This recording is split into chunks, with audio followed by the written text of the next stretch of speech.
So till last class we have studied about Faraday's laws and the Lenz's law. Faraday's law, in which it is it says about what is the magnitude of induced EMF produced, when is this induced EMF produced, and Lenz's law told you about what is the direction of induced current that will be generated, or what is the which terminals will be having higher polarity or potential and which will be having lower potential.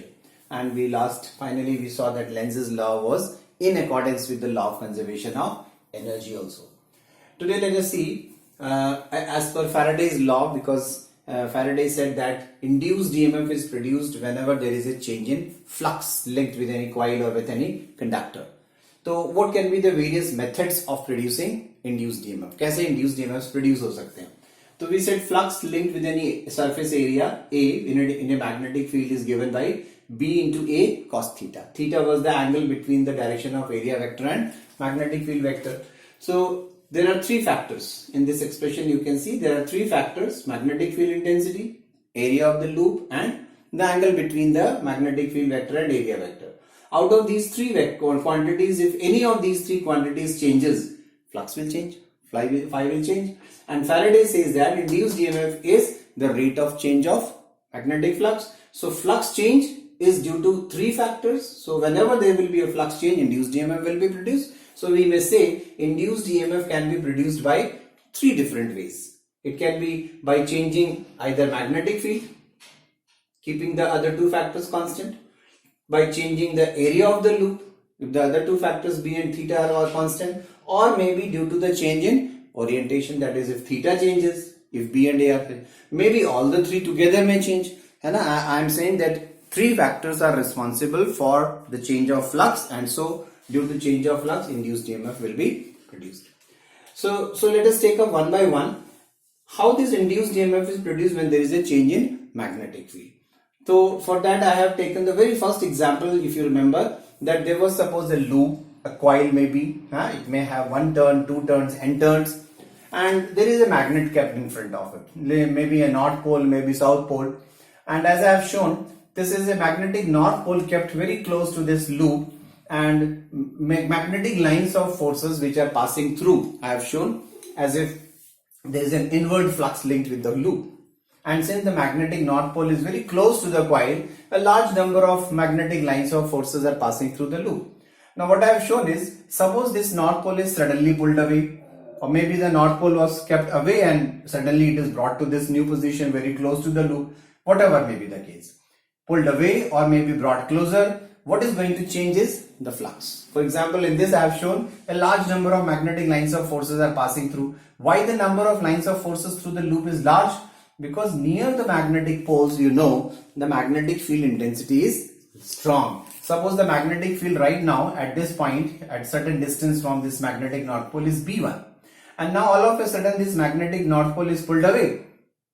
Arrows dikhaya matlab outward means it is suppose taken away. Now when it is away, at this distance from this north pole, maybe the magnetic field is B2. Same lines, now as you move away from the magnetic poles, magnetic lines of forces, they go on separating off, their distance between the magnetic lines goes on increasing. So that shows that the magnetic field has reduced. So as if this coil is moving in a magnetic field from a stronger field region to the weaker magnetic field region. Maybe I have moved the magnet, but it appears as if the coil is initially in a strong magnetic field region and now it is in a weak magnetic field region. So the number of lines which are passing through the loop has suddenly reduced. Now in what time you have moved away, depending upon that will be the rate of change of flux. So here I did not change the area of the loop. I did not change the orientation of the loop with respect to the directions of magnetic field. What has changed is, due to the movement of this magnet, the magnetic field linked with this loop is changing. Maybe in this case it is decreasing, for example.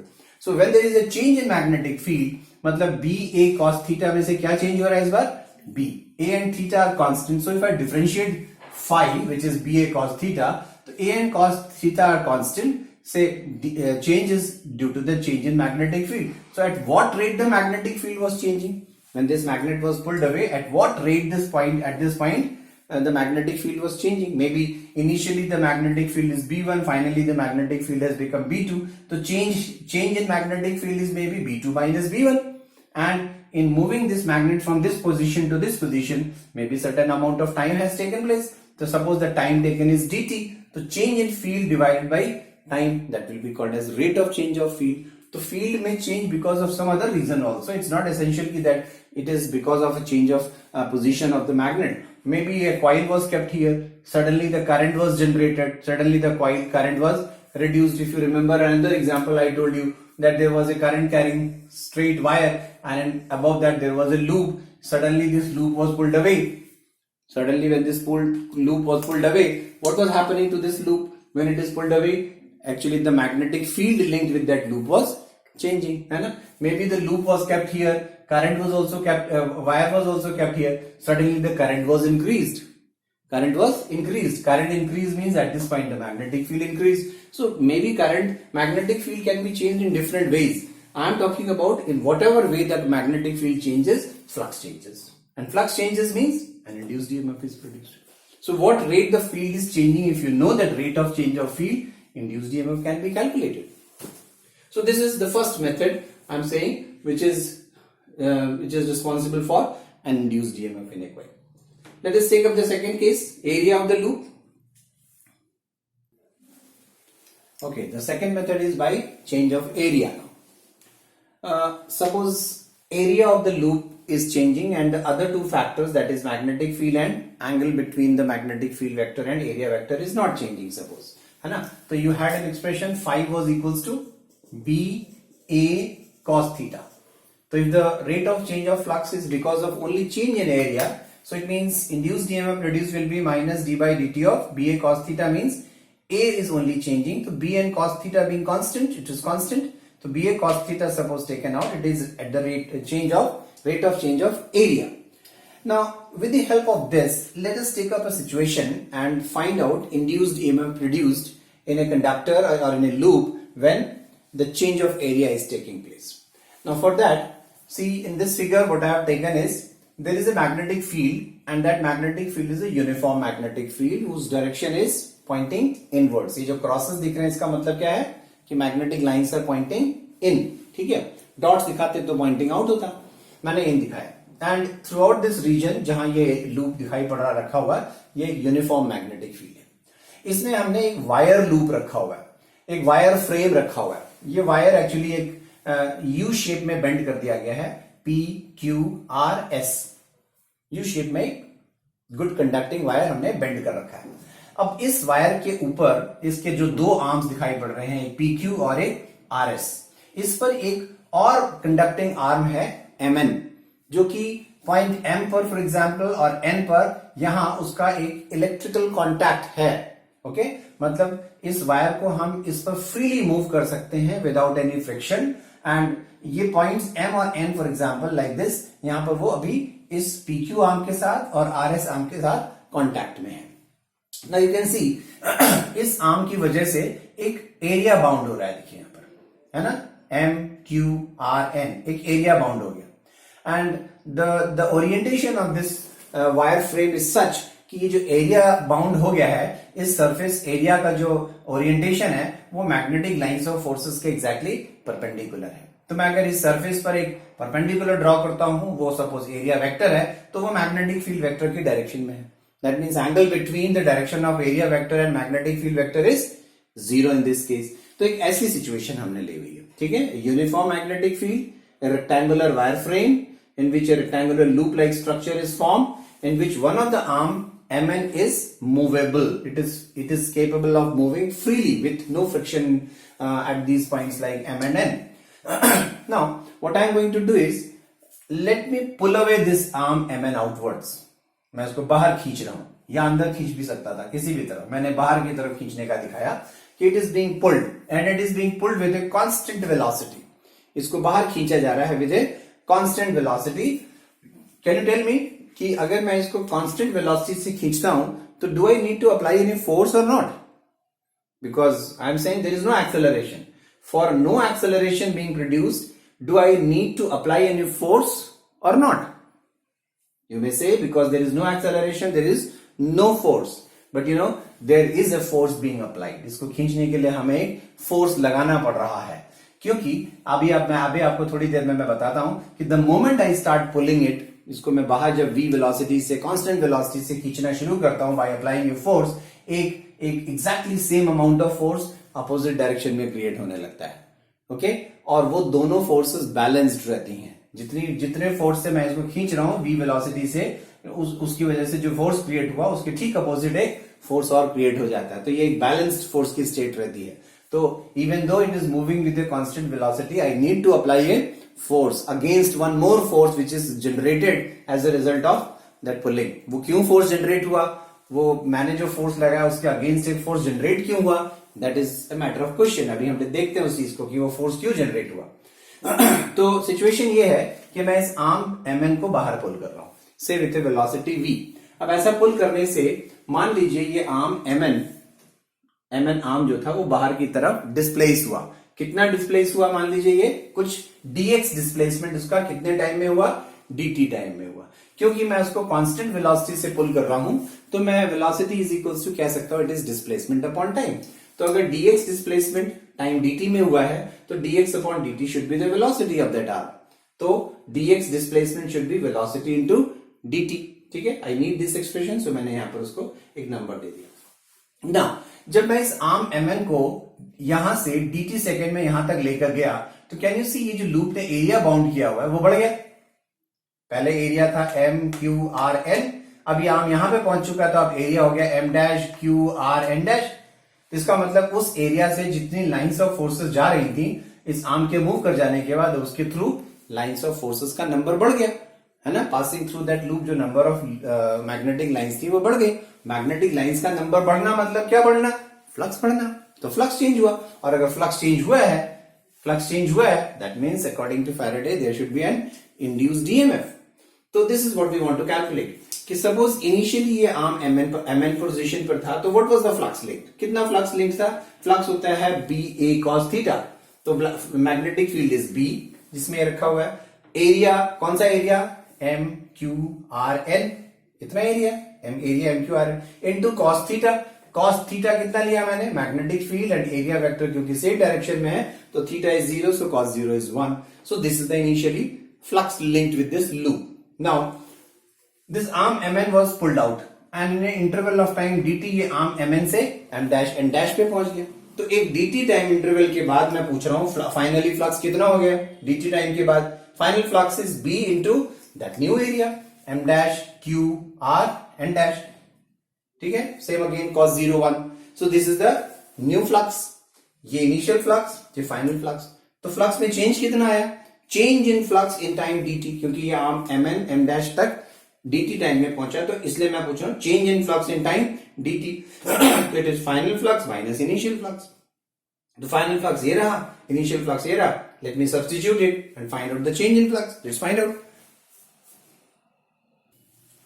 Yes, तो change in flux निकालते हैं। Change in flux was final flux minus initial flux. Final flux was b into area m dash q r n dash minus b into area m q r n। ठीक है ना, तो b common कर दिया दोनों में से, तो area m q r n dash this area minus area m q r n, इतने एरिया में से इतना एरिया माइनस कर दें तो क्या बचेगा, this area, isn't it? This part will be left.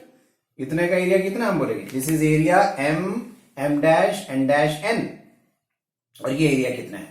C I have shown this arm mn जो मैंने कहा था मूवेबल है, सपोज उसकी लेंथ l थी और उसको हमने डिस्प्लेस किया था बाय एन अमाउंट dx।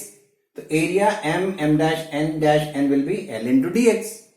तो change in flux is b into l dx। And what was dx if you remember, वहां dx देखिए बताया था मैंने, इट वाज v dt। तो it is b l into v dt। So this is the change in flux. If this is the change in flux, the rate of change of flux will be divided by dt. But Faraday says that induced EMF is minus d phi upon dt. तो इसको differentiate कर देते, इसको divide कर देते by dt. तो it is minus b l v upon dt means dt and dt cancel out. Is dt and dt cancel out? You are left with induced EMF produced is minus b into l into v. That minus sign is just because of Lenz's law. So the magnitude of induced EMF produced is B into L into V. तो let's find out इस loop में induced current का direction क्या होगा. देखिए जरा, what is the cause first of all. इस particular case में कॉज क्या है कि when I am moving the arm outward, cause आपको कह सकते हैं चेंज इन एरिया हो रहा है ना, एरिया बढ़ रहा है. बट आई टोल्ड यू हर बार जो कॉज होगा वो चेंज इन फ्लक्स ही आपको मिलेगा कहीं ना कहीं से. तो यहां पर क्या हो रहा है कि इनवर्ड फ्लक्स था, मैग्नेटिक लाइंस मैंने इनवर्ड दिखाई दी. तो जब मैंने आर्म एम एन को एम डैश एन डैश पे मूव किया, शिफ्ट किया, तो एरिया बढ़ने से क्या बढ़ा, इनवर्ड फ्लक्स बढ़ा. तो there is an increase in inward flux. बताया था मैंने आपको, कॉज में अगर इंक्रीजिंग इनवर्ड फ्लक्स है, इंक्रीजिंग में जो भी टाइप का फ्लक्स होता है अपोजिंग इफेक्ट उसका उल्टा हो जाता है. तो यहां पर इंक्रीजिंग इनवर्ड फ्लक्स था, तो ये आउटवर्ड फ्लक्स प्रोड्यूस करने की कोशिश करेगा. आउटवर्ड फ्लक्स कहां बनेगा, that means here it will be a north pole form. सोचिए अगर ये नॉर्थ पोल बन रहा है, if it is a north pole being formed, तो डायरेक्शन ऑफ इंड्यूस करंट क्या होगा, the direction of induce current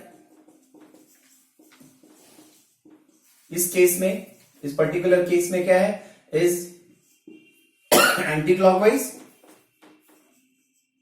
anti clockwise. That is किस डायरेक्शन में, that is along M R N M. इस direction में करंट फ्लो करेगा, ऐसा current flow करेगा, isn't it? मतलब आर्म एम एन में देखिए करंट किधर हो रहा है, एन टू एम.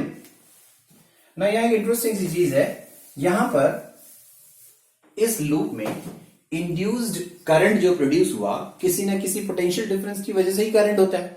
बिना किसी पोटेंशियल डिफरेंस के करंट तो प्रोड्यूस नहीं होगा. अब देखिए इसमें जो एरिया चेंज हो रहा है वो आर्म क्यू एम या आर एन आर क्यू या आर एन इसकी चेंज होने की वजह से नहीं हुआ. एरिया का जो चेंज हो रहा है वो आर्म एम एन के मूव करने से हो रहा है. Am I clear? तो arm M N is basically acting as the source of EMF. Here the source of EMF is the arm Mn, not the arm Qm, not the arm Qr, not the arm Rn. Mn के move करने से area change हो रहा है. तो अगर मैं इसको सोर्स ऑफ ईएमएफ कह रहा हूं, Mn is acting like the source of EMF, मतलब ये एक सेल का काम कर रहा है. ध्यान दीजिए इस बात को कि this arm is behaving like a cell. तो मैं इसको अगर सेल कह रहा हूं तो इस सेल का कौन सा टर्मिनल पॉजिटिव है, कौन सा टर्मिनल नेगेटिव है, मतलब कौन सा हायर पोटेंशियल हुआ और कौन सा लोअर पोटेंशियल. ये जो दूसरा पार्ट है जो कि मूवेबल नहीं था, जो मूव नहीं कर रहा था, that part is acting like a circuit.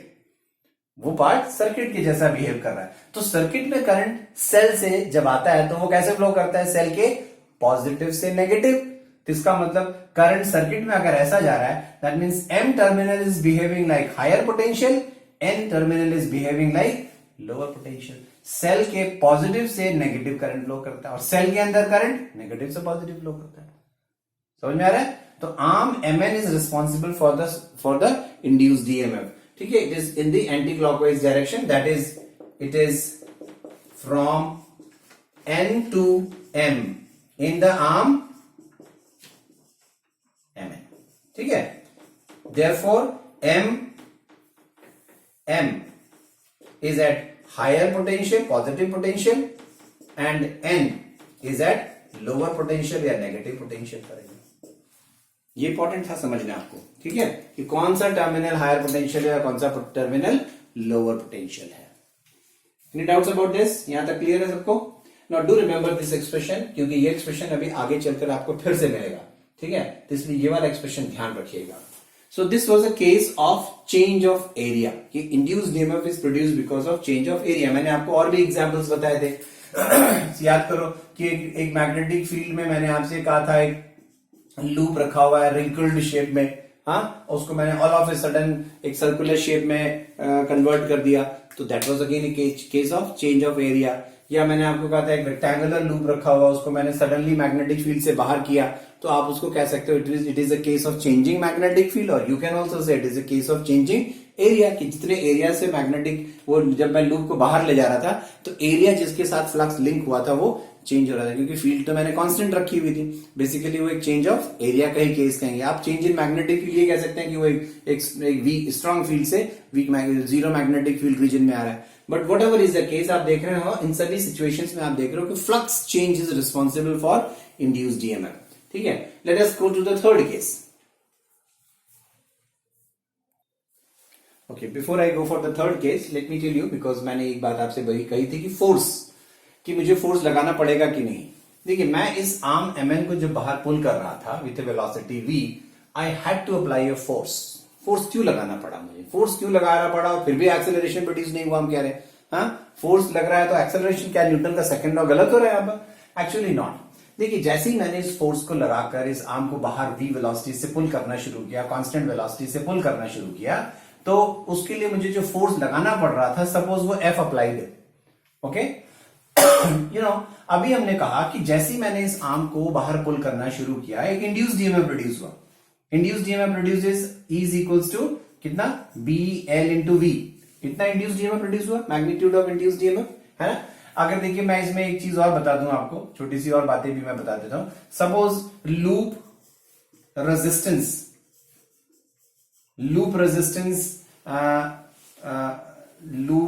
Resistance of loop M Q R N, instantaneous resistance कह रहा हूं, मतलब जब अभी आर्म यहां पर है, ठीक है, इस पर्टिकुलर पॉइंट पर ये वाला जो लूप है उसका रेजिस्टेंस अगर आर है इज इक्वल टू आर, तो इंड्यूस्ड करंट भी प्रोड्यूस हो रही है। इंड्यूस्ड करंट का मैग्नीट्यूड कितना है, I इज इक्वल्स टू होना चाहिए induced EMF divided by the resistance of the loop.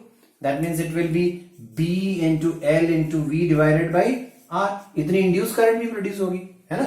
और एक बात देखिए, इंड्यूस करंट के बाद अगर इस आर्म में करंट है और इस टर्मिनल्स के अक्रॉस एक इंड्यूस्ड ईएमएफ है, तो यू नो, आपने आगे पहले इलेक्ट्रिसिटी में पढ़ा हुआ है कि that induced EMF into current should be the power,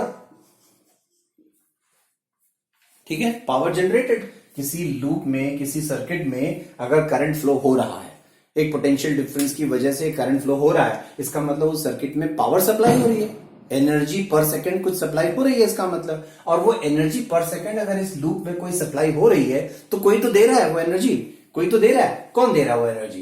there is something which is doing some work. वो वर्क हम उस फोर्स को अप्लाई करके कर रहे हैं। That force is being applied to do some work. जब मैंने इसको डिस्प्लेस किया, F से डिस्प्लेस किया, तो फोर्स इंटू डिस्प्लेसमेंट जो था, that is the work done. Okay, that work done was done suppose in a time interval of dt, then that work done per unit time is the power generated. तो वो power कितना generate हुआ होगा? Power generated must be E into I, that is B into L into V multiplied by B into L into V divided by R. Induced EMF E into current, ठीक है? That means power generated is B square L square V square divided by R. इस rate से उस loop में work किया जा रहा है, ठीक है, इस रेट से उसमें एनर्जी सप्लाई हो रही है। ऐसा करने के लिए जो हम वर्क कर रहे हैं, है ना, since work done, rate of doing work, power must be equals to force into velocity, F into V होना चाहिए, मालूम है ना, पावर फोर्स इनटू वेलोसिटी होना चाहिए। तो पावर इज, अगर ये पावर है तो फोर्स कितना लग रहा है? That means force being applied is B square L square V divided by R. इसमें से वी अलग कर दीजिए, दैट मस्ट बी फोर्स। तो इस आर्म को बाहर पुल करने के लिए हम एक्चुअली एक फोर्स लगा रहे हैं, and this you could have obtained in that manner also. You remember, since, इस एक्सप्रेशन को ध्यान दीजिए, मैं इस एक्सप्रेशन को ऐसा भी ला सकता था। You remember force was B I into L. If there is a wire carrying a current and if it is moved in a magnetic field, if a current carrying wire was moved in a magnetic field, याद करो magnetic effects of currents में हमने पढ़ा था कि if a wire carrying current is moved in a magnetic field, it experiences a force, and that force was B into I into L. उसको आप Fleming's left hand rule से find out करते थे। तो B into I into L means B into I क्या है? BLV divided by R into L। देखिए क्या एक्सप्रेशन है, it is B square L square V divided by R, same as this expression. तो what I am trying to tell you is कि जब मैं इस आर्म को बाहर पुल करता हूं, I have to apply a force, and that force required is B square L square V divided by R. R is the instantaneous resistance of that loop. Resistance बदलता जाएगा क्योंकि जैसे जैसे मैं आर्म को बाहर करूंगा तो उस लूप का एरिया बढ़ रहा है, तो वो लेंथ बढ़ जाएगी, तो थोड़ा थोड़ा एरिया भी, रेजिस्टेंस भी बढ़ेगा, तो रेजिस्टेंस बढ़ जाएगा तो force required will also change. Okay, तो अब देखिए, force required on this arm is this way, लेकिन एक फोर्स जनरेट हो रहा है इन द अपोजिट डायरेक्शन। देखिए, ये वाला जो फोर्स मैंने कहा, ये force due to induced current है, और ये जो मैंने कहा दिस इज फोर्स अप्लाइड, ये जो मैं फोर्स अप्लाई कर रहा हूं पावर जनरेट देने के लिए और उसकी वजह से एक फोर्स क्रिएट हो रहा है, that is due to induce current. ये दोनों फोर्सेस जब इक्वल हैं तो ये आर्म कांस्टेंट वेलोसिटी से बाहर चल रहा है, ठीक है। अब देखिए इस फोर्स का, ये जो इंड्यूस करंट इसमें प्रोड्यूस हो गई है उसकी वजह से जो फोर्स क्रिएट हो रहा था वो इनवर्ट था। आप उसका direction Fleming's left hand rule से निकालते थे, देखिए डायरेक्शन मैच होता है कि नहीं। लेफ्ट हैंड रूल क्या कहता था, with your left hand if this is field, this is current, this will be the force. देखिए हो रहा है कि नहीं हो रही, field inward, current upward, force इधर। देखिए इंड्यूस्ड करंट जैसे ही प्रोड्यूस हुआ होगा इस डायरेक्शन में, आपने कहा इंड्यूस करंट, तो फोर्स इधर लगा। इस तरफ एक फोर्स लगने लगता है तो इस फोर्स के अगेंस्ट इस आर्म को खींचने के लिए एग्जैक्टली उसके इक्वल तो फोर्स लगाना पड़ेगा आपको, तभी तो आप उसको कांस्टेंट वेलोसिटी से चला पाओगे। अगर आपने अप्लाइड फोर्स इससे ज्यादा लगाया तो ठीक है वो एक्सेलरेट करेगा, बट जैसे ही आप एक्सेलरेट करोगे करंट बढ़ जाएगा, ठीक है। मतलब ये फोर्स हमेशा उसको बैलेंस करने की कोशिश करता रहेगा। एक और चीज इसमें इंटरेस्टिंग है कि आप इस करंट का डायरेक्शन जो आपने निकाला अभी by use of change of flux की वजह से आपने जो निकाला, इसको इस पर्टिकुलर केस में मूविंग आर्म के केसेस में हम डायरेक्शन ऑफ इंड्यूस करंट एक और तरीके से निकाल सकते हैं। यहां पर मैं आपको एक लॉ से और लॉ से आपकी मुलाकात करवाता हूं, and that law is known as, उस लॉ का नाम है फ्लेमिंग्स राइट हैंड रूल। ये रूल हम यूज करते हैं to find the directions of induced currents in such situations, such examples.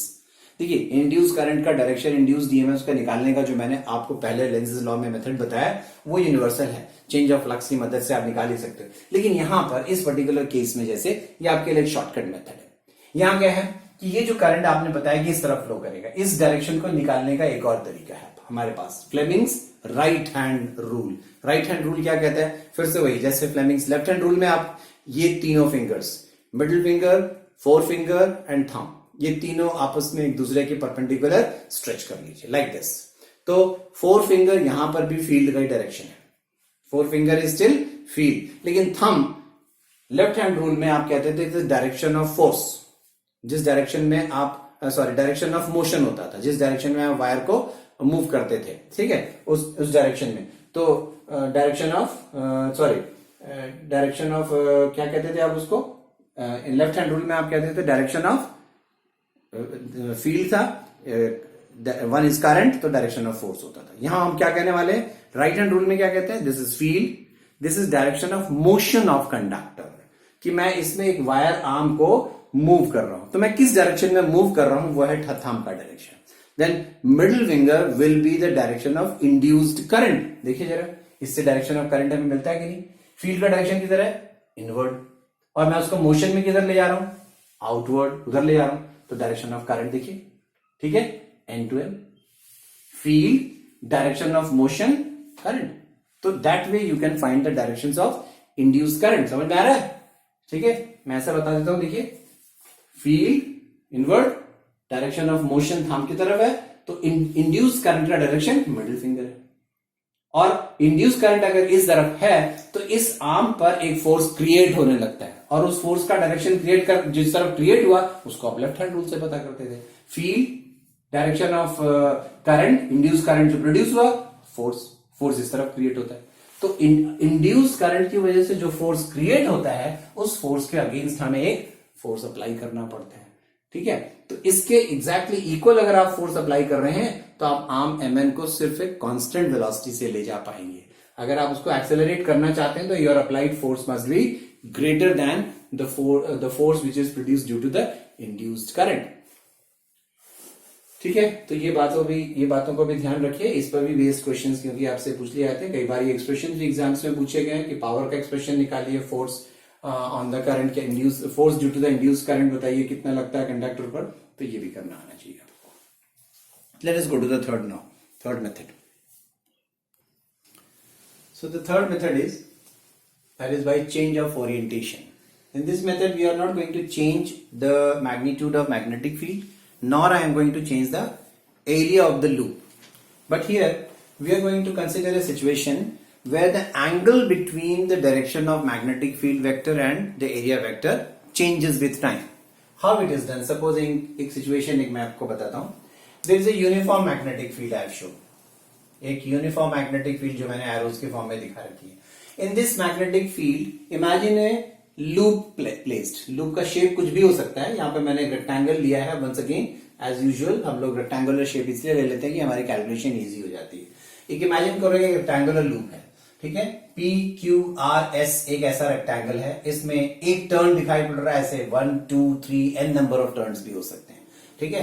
M से शुरू हुआ था ये लूप ऐसा टर्न बनाते हुए, नंबर ऑफ टर्न्स बनाते हुए, सपोज दूसरा एंड एन तक है, ठीक है. ये मैं एक सर्किट से भी जोड़ सकता हूं. इसके अक्रॉस में कोई सर्किट लगा दूं, एक बल्ब लगा दूं, एक रेजिस्टेंस लगा दूं, ठीक है, या एक गैल्वेनोमीटर लगा दूं. नहीं तो ऐसे हैंग कर रहा है, खुला हुआ है, तो इन दोनों के अक्रॉस हम देखने वाले हैं कि पॉइंट्स एम और एन के अक्रॉस एक इंड्यूस्ड ईएमएफ जनरेट होगा केवल.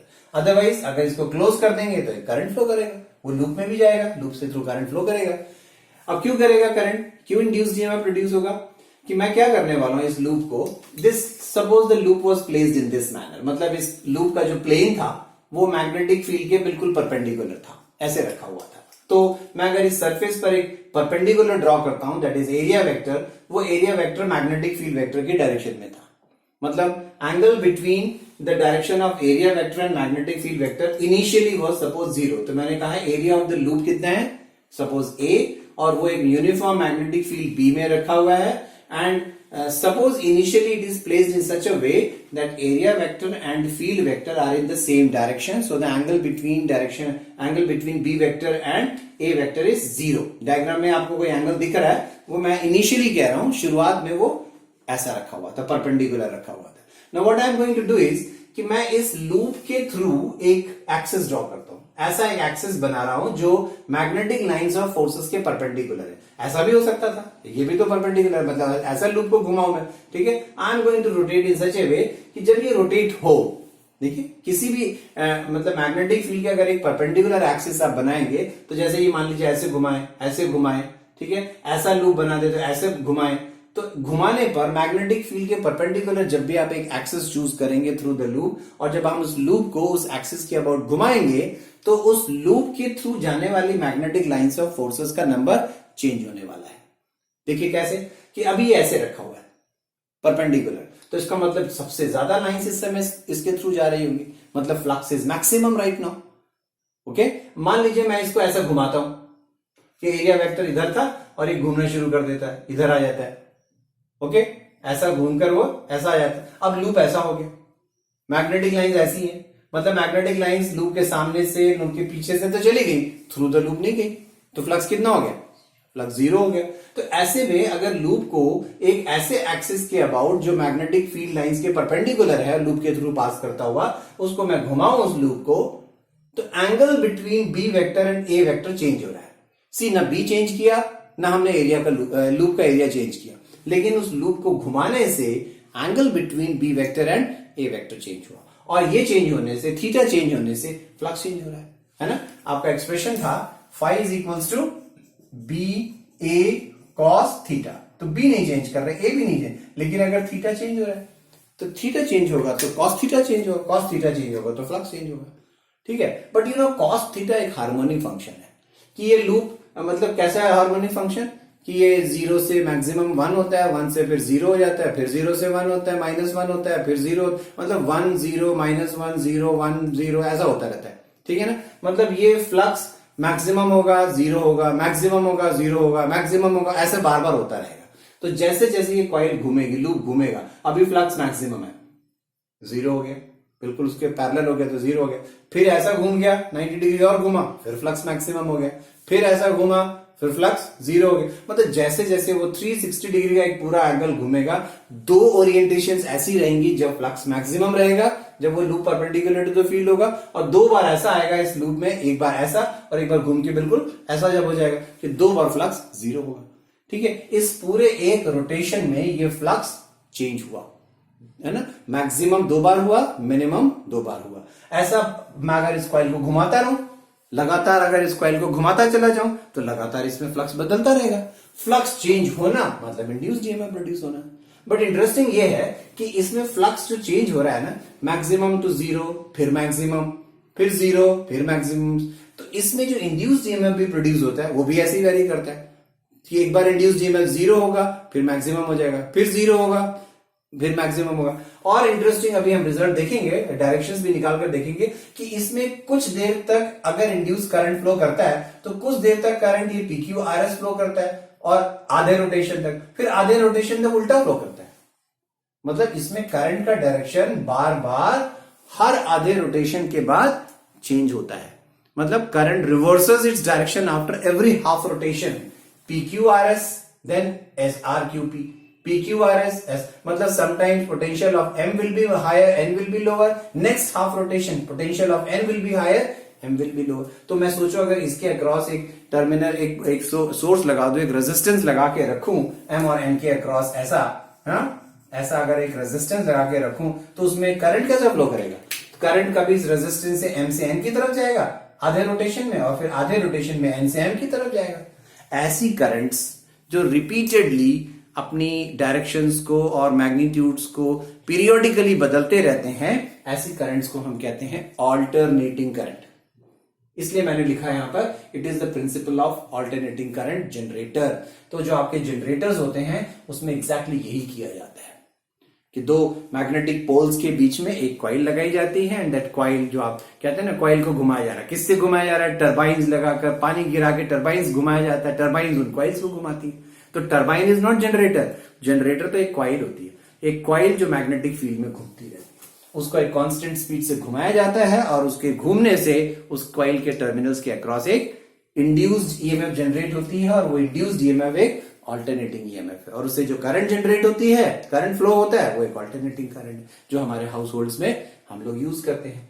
तो that is why I have written on the top, it is the principle of AC generator. So आपको अभी एक्सप्रेशन से भी देखिए मिल जाएगा कि इसकी जो ईएमएफ है वो एक ऑल्टरनेटिंग ईएमएफ है। तो मैंने सिचुएशन ये ली है कि एक मैग्नेटिक फील्ड में एक लूप है जिसका एरिया A है, मैग्नेटिक फील्ड का मैग्नीट्यूड B है, and this coil is rotated about one axis which is passing through the loop, and this axis is necessarily perpendicular to the magnetic field। ठीक है, अगर वो magnetic field के perpendicular नहीं होगा, मान लीजिए मैग्नेटिक फील्ड के एक्सिस, मैग्नेटिक फील्ड के अलावा अगर ऐसा होता, ये लूप ऐसा है और एक्सिस ऐसा होता, तो लूप ऐसे घूमता, तब तो फ्लक्स ही नहीं चेंज होता ना, फ्लक्स मैक्सिमम बना हुआ फिर तो हमेशा। तो axis should be always perpendicular to the field. तो जब हमने उसको एक्सिस के अबाउट घुमाना शुरू किया, suppose it is being rotated with a constant angular velocity omega, इसको मैं घुमाता हूं विद ए कांस्टेंट एंगुलर, मतलब ना तो उसकी स्पीड बढ़ाने जा रहे हैं, ना ही इसकी स्पीड हम घटाने जा रहे हैं। इंटरेस्टिंगली मैं आपको बता दूं, हमारी कंट्री में जब हम इस जनरेटर्स को बनाते हैं, इसी प्रिंसिपल पे जनरेटर्स मैंने कहा बनाए जाते हैं, हमारी कंट्री में वो पूरे थ्रू आउट द कंट्री हमारे जितने भी जनरेटर्स बनाए जाते हैं, आपके घरों में भी देखे होंगे मिनी जनरेटर्स वगैरह यूज होते हैं, तो वो जो जनरेटर्स बनाए जाते हैं हमारी कंट्री में यूनिफॉर्म रखा गया, स्टैंडर्डाइज किया गया है कि ये कॉइल्स 50 रेवोल्यूशंस पर सेकेंड की स्पीड से घुमाए जाते हैं। मतलब उनकी फ्रीक्वेंसी ऑफ रेवोल्यूशन कितनी है?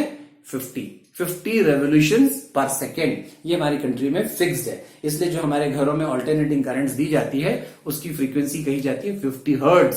ठीक है, जितनी फ्रीक्वेंसी से ये घूमेगा उसी फ्रीक्वेंसी की यहां पर पोलैरिटीज चेंज होंगी, that will be the polarity of the induced EMF produced. तो वो हमारे कंट्री में स्टैंडर्डाइज कर दिया गया है 50 हर्ट्ज। तो चाहे वो भाखड़ा नंगल डैम हो, चाहे वो कहाँ का डैम है, सब जगह जहां पर भी बिजली पैदा की जाती है, सब जगह के जनरेटर्स की कॉइल्स का रोटेशन हमने फिक्स कर रखा है 50 रेवोल्यूशंस पर सेकेंड। क्योंकि हमारे कंट्री में जितने भी इलेक्ट्रिकल अप्लायंसेस बनते हैं, हमारे फैंस हैं, बल्ब्स हैं, वॉशिंग मशीन्स हैं, सभी में इलेक्ट्रिक मोटर्स का प्रिंसिपल जनरली यूज हो रहा है। तो उस मोटर में जो करंट हम पास करेंगे वो भी इंड्यूस करंट प्रोड्यूस करेगा। अगर हम फ्रीक्वेंसीज बदल देंगे तो उसमें हम पढ़ेंगे कि हमारे इंड्यूस करंट्स की डायरेक्ट मैग्नीट्यूड चेंज होने से उसमें करंट्स बढ़ जाएंगी या करंट्स कम हो जाएंगी। तो उन करंट्स को स्टैंडर्डाइज किया गया है, तो उसके लिए फ्रीक्वेंसी को स्टैंडर्डाइज करना पड़ा, और वो हमारी कंट्री के लिए 50 हर्ट्ज है। ठीक है, तो this coil is rotated with a constant angular velocity which I said in our country is 50 revolutions पर सेकंड। मतलब आप उसको इंटू 2 पाई करेंगे तो रेडियंस पर सेकंड आ जाएगा, तो 100 पाई रेडियंस पर सेकंड आप कह सकते हैं एंगुलर वेलोसिटी है। ठीक है, now suppose this coil started rotating. मैंने इनिशियली कहा था कि ये कॉइल ऐसे रखा हुआ था कि वो इस मैग्नेटिक फील्ड के परपेंडिकुलर है, तो एरिया वेक्टर और फील्ड वेक्टर के बीच का एंगल 0 था। अब वो घूमा, सपोज वो घूमना शुरू हो चुका है, एंड किसी टाइम t के बाद उसने कितना एंगल घूम लिया है? Theta angle. तो theta is the angular displacement. Angular displacement means कितने एंगल से वो घुमा। Theta is the angular displacement in time t, क्योंकि वो कांस्टेंट एंगुलर वेलोसिटी से घूम रहा है, तो I can say therefore theta upon t must be omega. Constant uniform circular motion में पढ़ा आपने, तो theta upon t should be omega, तो theta should be omega t। मतलब t सेकेंड्स के बाद ये घूम गया है, तो t सेकेंड्स के बाद a वेक्टर और b वेक्टर के बीच में एंगल कितना हो चुका है, थीटा। तो मैं इस t सेकेंड पर, ये एक इंस्टेंट है माइंडेड, t इंस्टेंट पर फ्लक्स कितना हुआ, इस कॉइल के साथ जो फ्लक्स लिंक्ड है वो कितना है। एक्चुअली अब तो मैक्सिमम फ्लक्स रहा नहीं क्योंकि वो घूम गया है, तो फ्लक्स कितना होगा उस समय, ba cos theta. Flux must be ba cos theta, तो थीटा कितना है, ओमेगा टी, तो flux is ba cos omega T. तो ये एक्सप्रेशन ये आपको बता रहा है कि flux is going to change with time. Flux has become a function of time. तो लेट मी डिफरेंशिएट इट। तो what is the rate of change of flux, the rate of change of flux will be d5 upon dt, क्योंकि b और a तो constant थे, ये तो हम बदल नहीं रहे थे, तो इट मींस हमें डिफरेंशिएट करना है सिर्फ cos omega t। Derivative of cos omega t means minus omega sin omega t, ठीक है ना। डेरिवेटिव ओमेगा t का डेरिवेटिव क्या है, minus omega sin omega t। तो this is minus omega sin omega t is the rate of change of flux. अगर ये rate of change of flux है तो Faraday says induced EMF should be equal to minus the rate of change of flux, minus because of Lenz's law, है ना। तो induced EMF produced is b into a into omega sine omega t। तो can you see ये induced EMF एक sine function है। Sine function कैसा होता है, अगर आप ग्राफ पे साइन फंक्शंस को ड्रॉ करते थे, मतलब टाइम के साथ इंड्यूस्ड ईएमएफ कैसा बन रहा है, साइन फंक्शन कैसा होता है, ऐसा ग्राफ होता है, साइनसॉइडल ग्राफ ऐसा होता है, याद करो एसएचएम में भी हम लोगों ने ऐसा बनाया था, इक्वेशन ऑफ एसएचएम भी ऐसी साइन फंक्शन था। तो इसका मतलब इंड्यूस्ड ईएमएफ कभी पॉजिटिव भी है कभी नेगेटिव भी है। व्हाट डू यू मीन कि पॉजिटिव है नेगेटिव है, मतलब कभी इसका एक टर्मिनल हायर पोटेंशियल है एंड लोअर है, तो नेक्स्ट हाफ साइकिल के बाद नेक्स्ट हाफ रोटेशन में एन हायर हो जाएगा, एम लोअर हो जाएगा। मतलब इतने, ये जो एक रोटेशन का टाइम है मान लीजिए टी, इसका एक रोटेशन टी सेकेंड्स में होता है। Omega can be also written as, क्या लिख सकते हैं, 2 pi divided by T, T मतलब टाइम ऑफ वन रोटेशन। तो टी अगर एक रोटेशन का टाइम था तो आधे रोटेशन तक क्या हुआ, देखिए हाफ रोटेशन तक क्या हुआ, ईएमएफ पॉजिटिव है। पॉजिटिव है मतलब मे बी एम पॉजिटिव है एन नेगेटिव है, ठीक है, मतलब करंट एम से एन फ्लो करता है। नेक्स्ट हाफ में टी से T by 2 seconds, T by 2 second से लेकर टी सेकेंड्स के बीच में क्या हुआ, ईएमएफ नेगेटिव है। That means now M becomes positive, M becomes negative, तो करंट ऐसे जाने लगता है। तो करंट अपना डायरेक्शन चेंज कर रहा है, ठीक है। मैग्नीट्यूड तो बदल ही रहा है। मैग्नीट्यूड कैसे बदलेगा, साइन ओमेगा टी की भी वैल्यू भी 0 होती है, ओमेगा मैक्सिमम 1 होती है, कभी साइन थीटा हाफ भी होता है, कभी साइन थीटा √3/2 भी होता है। मतलब ये साइन थीटा बदलता रहता है, साइन ओमेगा टी बदलता रहेगा, तो साइन ओमेगा टी बदलता रहेगा तो ई बदलता है। मतलब ये कैसा ईएमएफ है, ये कैसा ईएमएफ है, it is not only a EMF whose magnitude is changing, it is an EMF whose magnitude is changing as well as direction is changing. Such EMF is called as an alternating EMF. ये alternating EMF है, ठीक है। मान लीजिए इसी loop में मैंने एक की जगह 2 की जगह 4 एन लूप्स बनाए होते, तो फ्लक्स जो मैंने लिखा था ba cos थीटा होता है, वो n times ba cos theta होता है, ठीक है। तो इंड्यूस्ड ईएमएफ भी क्या हो जाता है, n times ba omega cos sin omega t हो जाता है। तो n ba ओमेगा, इसको हमने एक कांस्टेंट E0 से डिनोट कर दिया। तो देखिए साइन ओमेगा t की मैक्सिमम वैल्यू कितनी हो सकती है, मैक्सिमम वैल्यू कैन बी 1। तो अगर वो 1 है तो E विल बी मैक्सिमम, तो उसी को हमने E0 डिनोट कर दिया। E0 is therefore NBA omega, means it is a maximum value of this alternating EMF, ठीक है। इसी ईएमएफ को अगर मैंने कहा यहाँ एक रेजिस्टेंस लगा दिया, तो इस रेजिस्टेंस में करंट फ्लो करेगा, ठीक है। वो करंट कितना होगा, अगर ये रेजिस्टेंस R है तो वो करंट कितना होगा, the value of that current will be induced current. कितना होगा वो induced current, the induced current will be induced EMF divided by resistance. That means NBA omega sin omega t divided by the resistance, है ना। This is again denoted as I0 sin omega t, ठीक है, जिसमें I0 हमने लिख दिया peak, NBA omega divided by R को I0 denote कर। दिस इज द मैक्सिमम या peak value, peak current, This is called as the peak current. Peak current of alternating. This is expression of an alternating current. ये हमारा अगला chapter का topic होगा, alternating current. तो इसलिए मैंने कहा ये alternating current का एक AC generators का प्रिंसिपल है. तो this is how alternating EMFs are generated. ठीक है. अब आप इसमें डायरेक्शंस निकालना चाहते हो तो निकाल सकते हो. देखिए फॉर एग्जाम्पल मैं इसमें दिखा रहा हूं, कौन सा आपको फेस दिखाई पड़ रहा है, इस लूप का कौन सा फेस आपको दिखाई पड़ रहा है. प्रोबेबली आप कहें इसका शायद लेफ्ट फेस देख पा रहे हैं ना. मैंने यहाँ डॉटेड इसलिए दिखाया कि ये आप एरिया वेक्टर जो देख रहे हैं वो यहां से प्लॉट यहां से ड्रॉ किया गया है, लेकिन आप उसका राइट वाला फेस नहीं देख पा रहे हैं. Suppose it is being rotated in such a way कि मैं ऊपर से अगर देख रहा हूं तो ये ऐसा मतलब क्लॉकवाइज घूम रहा है. मतलब this arm is moving forward, this arm is moving backward. ऐसा घूम रहा है ये लूप, ऐसा घुमा रहे हैं लूप को. तो अब सोचिए जरा ये इंड्यूस्ड ईएमएफ कैसे जनरेट होगा अगर ये आर्म ऐसा घूम रहा है. ये मैं एक दूसरा फिगर, ज्यादा बेटर पिक्चर है ये आपको समझ में आने में, कि मैं इस आर्म को इस ओरिएंटेशन पे ले आया हूं. देखिए ये घूमकर ऐसा आ गया, मान लीजिए लूप इस ओरिएंटेशन में आ गया. वैसे मैं आपको ये एसी जनरेटर जब पढ़ाऊंगा तो ये दिखाई पड़ेगा. ये एम है, दिस इज एन, ये आपका पी है, ये क्यू है, ये आर है, ये एस है. मतलब ये लूप ऐसे घूम के इस ओरिएंटेशन पर आ चुके हैं. ठीक है, ये ऐसा घूम के ऐसा आ चुका है. तो पी क्यू आर एस. अब ये हो रहा है कि P Q arm is moving out, ये बाहर आ रहा है, और ये वाला आर्म अंदर जा रहा है. ओके, अगर मैं इस दोनों आर्म्स के अक्रॉस, इन दोनों पॉइंट्स के अक्रॉस इमेजिन करो कि एक रेजिस्टेंस लगा दूं तो इसमें से करंट कैसा जाएगा. अब ये वाला आर्म बाहर आ रहा है. मैं अगर राइट हैंड रूल यूज करूं, Fleming's right hand rule use करके निकाल सकता हूं. ठीक है, तो डायरेक्शन ऑफ फील्ड ये है. तो direction of field, direction of motion outward, इस आर्म की बात कर रहा हूं मैं. Field, direction of motion outward, current किधर जा रहा है, पी से क्यू जा रहा है. ठीक है, पी से क्यू जाएगा तो आर से. अब इधर देखिए direction of field, motion inward, तो करंट इधर जा रहा है, करंट है ना, ऐसा जा रहा है. तो इसका मतलब सर्किट में करंट कैसे जाने वाला है, सर्किट में करंट एन से एम जाने वाला है. तो N is behaving as positive, M is behaving as negative potential. ठीक है, एक सिचुएशन और मैं दिखाता हूं इसी में. मान लीजिए ये इस ओरिएंटेशन से घूमकर इस नई ओरिएंटेशन पर आ गया. सोचिए कि ये ऐसा घुमा और ये मैग्नेटिक फील्ड आधा रोटेट करके इस ओरिएंटेशन पर आ गया. ये फील्ड का डायरेक्शन है बी वेक्टर. हाँ, अभी आपको ऐसा दिखाई पड़ रहा है ना, पी क्यू आर एस, ऐसा घुमा, ऐसा घूम के ऐसा हो गया. मतलब अब लूप ऐसा हो गया. पी यहां पे पहुंच गया.